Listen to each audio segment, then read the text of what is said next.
everybody, welcome back to our YouTube channel. Thank you for joining us today. Today we're going to go through the overview of the application process to medical school. Now, applying to medicine is a rather long process, but it is equally as rewarding. And today we'll outline the different steps you have to pass through your journey to medical school. After this video, you might feel slightly overwhelmed as compared to other courses, the application for medicine is actually incredibly lengthy. But I assure you that by watching this, you're already a step in the right direction, and Step to Med is here to guide you through to the end. After this video, be sure to tune in to our other videos which actually go into a lot more depth of the steps to medicine, all broken down. But today, we'll go through an overview of all of them. So let's begin. The first thing to think about is actually choosing medicine. Is it medicine that you actually want to do?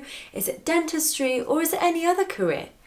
Now, essentially, medicine is a 5 to 6 year long degree and will eventually become a lifelong learning process. So it's something that you really need to decide, is it definitely right for you? And this can only be done by talking to people or doing some work experience. So speak to doctors, medical students, or those at different stages of their training and understand what they enjoy about the career, what they don't, and why they chose it, and if they would have chosen something else.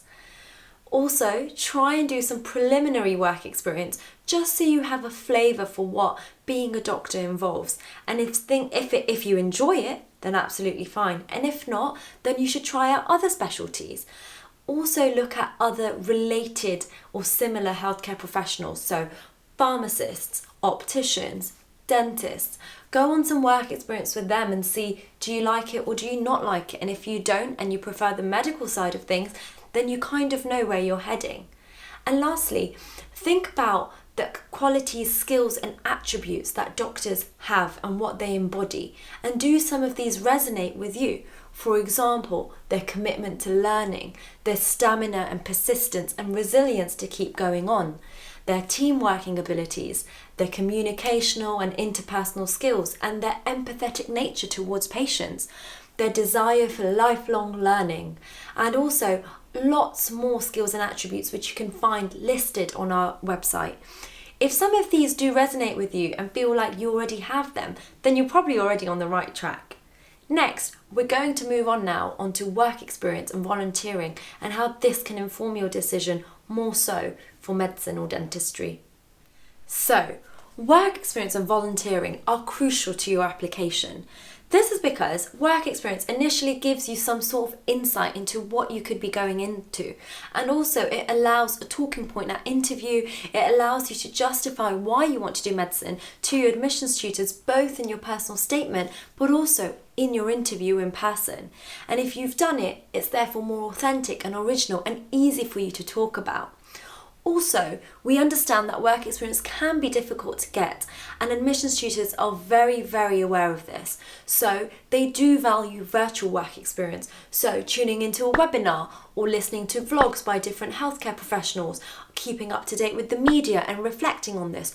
All of this shows that you do have some insight, and it's very encouraging for them to hear this from you. You should download our work experience logbooks. We have one for an in-person work experience, but also a COVID-19 edition because we know that lots of students have been affected by the pandemic, and that's for virtual work experience. And in this, you can note down what you saw, what you learned, and your reflection. And if you tune into our work experience videos, then this goes through how to really make the most of your work experience. So, now that you've decided medicine, and done some work experience, it's really important to now think about which medical school you want to apply for. Choosing a medical school is of course such an important decision because it's where you'll spend 5 to 6 years of your life. So you want to choose somewhere where you're happy and the course is taught incredibly well, and something that suits your way of learning. Now, the first thing to think about is the entry requirements to medicine overall. We have a free downloadable table which goes through every single medical school, what they require, the admissions tests they use, and also the interview process. So it's a good starting point for you. Download this on our website entirely for free. We also have a fantastic article written by Dr. Shefali Katecha, and she goes through what to consider when choosing a med school, such as the location, whether it's a traditional or PBL based course, or whether it's a 5-year course or they intercalate and require you to do 6 years. There are so many things to consider, so it's worth the read, and it's on our website under the blog tab. Next, once you've chosen your top medical schools and the ones that you're really set on applying, now comes the all-important personal statement. You'll probably find the months leading up to the October deadline will be filled with drafts and reviews and sending it to people for their opinion and writing that personal statement so it's crafted and created in the way that you really want. And it is quite a lengthy process. So we really recommend get it started. Start by just writing everything you want to include and then figure out whether it fits your word count after and whether you actually want some of those things in there or not. We have so many helpful guides and videos about how to begin your personal statement, how to really reflect well on your work experience within your personal statement, and then how to end it. And we also run a step to state service where you can send your personal statement to us and we can review it up to 10 times. So have a look at that on our website, but be sure to tune into the videos all to do with personal statement writing, and also our 3-part series on the website which has articles on writing your personal statement and curating it perfectly. Next, we have those all-important admissions tests. There are 2 to consider, and if you're thinking graduate entry, then there's also the GAMSAT. But focusing on both the UCAT and the BMAT. Now, these 2 tests are done under time pressure.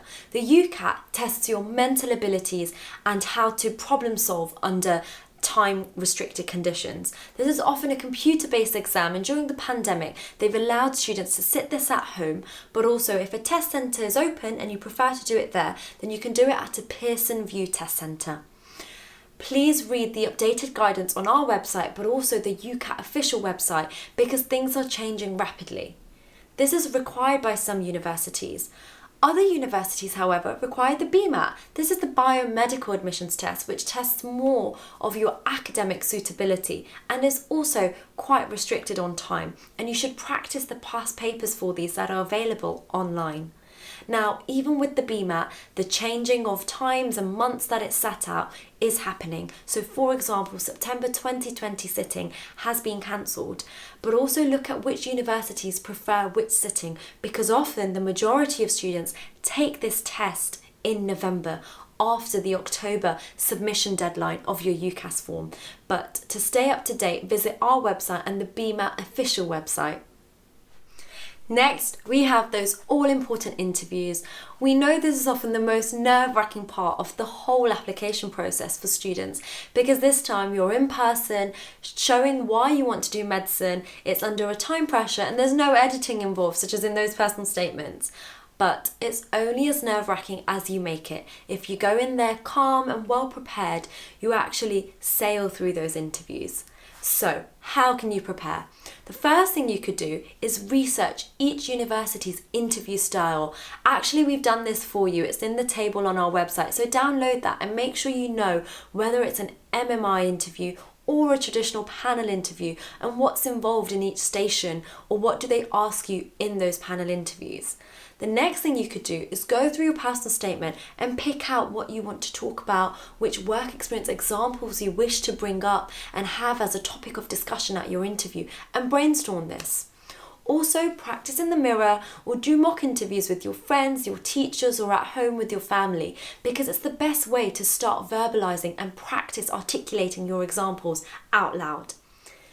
The other really important thing is to cover the different areas. So we're releasing a whole host of free videos on the NHS, moral and ethical scenarios, and please attend those free webinars where we go through how to make the most of your interview preparation time and how to answer your questions effectively. These are all free for you to attend, because we know our courses get booked up very fast.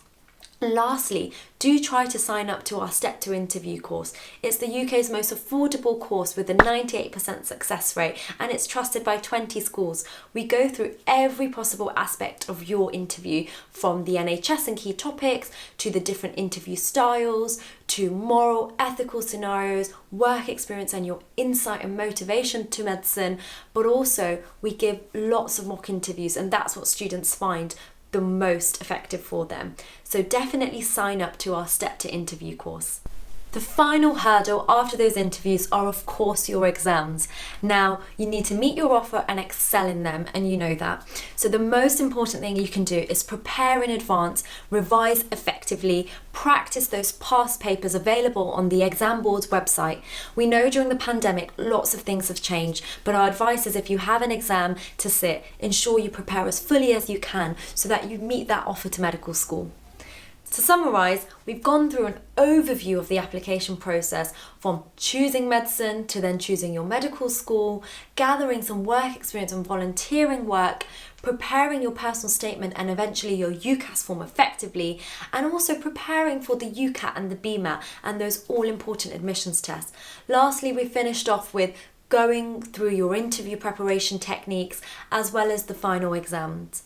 Be sure to subscribe below to our YouTube channel so that you don't miss a video that's coming next to do with preparing for those interviews and personal statements and everything else. And make sure you visit www.steptomed.co.uk. We have a whole host of free information such as that downloadable table, a work experience logbook for you to take with you, as well as articles going through writing your personal statement. You can also find the links to the webinars there and our YouTube video channels. And make sure you sign up to our courses, Step to Interview course in particular, where we can go through everything from start to finish for your interview. If you need help with your personal statement, we've also got the Step to State course, which you can find on our website. Follow us on our social media at Step to Med, and we'll see you soon.